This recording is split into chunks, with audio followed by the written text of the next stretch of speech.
if you're on a college campus, they're like colleges across this country, conservatives are afraid to actually say their views because they will be attacked in class by liberal professors.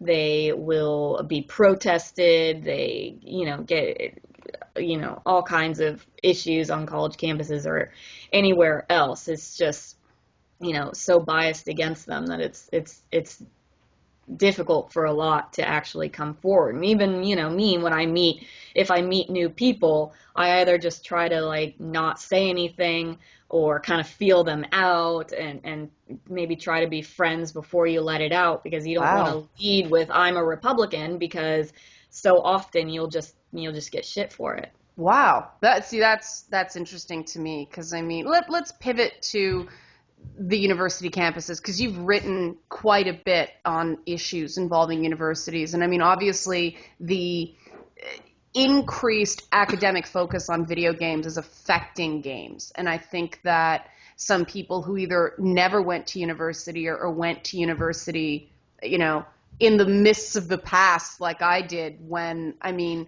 I've seen it from the time I was on a campus and we had, there was a place we all just called the rape tunnel, and we didn't go there. And there were guys, at the time it was guys that were the forefront. Now it seems to be sort of both in the circles I run in. But you knew, don't be left alone with them. Don't do this. Don't do that.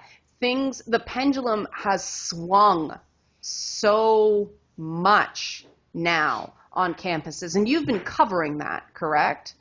Right. Yeah, I about a little more than a year ago, I started covering this, and now it's all I want to cover. It's almost exclusively what I cover, is at least the campus sexual assault angle, which is, you're no longer allowed to tell women to avoid that area of campus because that's not the world they want to live in. That was actually a quote from a woman who was not happy with the fingernail polish invention. There Oh, was for the these drinks. Right. Right. There was like, I don't want to stick my finger in a drink. That's not the world I want to live in. Like, I don't want to have to test my drink. It's like, sure, I don't want to live in that world either, but I do. So I'm going to, like I'm going to be careful to protect myself, but you're not allowed to give anyone advice on how not to be a victim because that's seen as victim blaming now.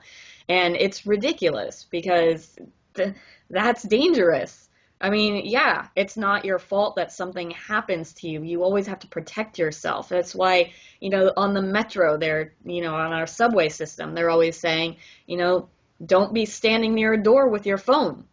Yes, someone might run by and take it. And I That is actually true. saw that happen. So when I'm on the metro, yeah, I carry my phone out, but I'm always like, I have it right here with me. So whenever the doors open, I'm holding it really tight because I've seen it happen. So, you just do things to protect yourself. And I don't think it's wrong to suggest protecting yourself.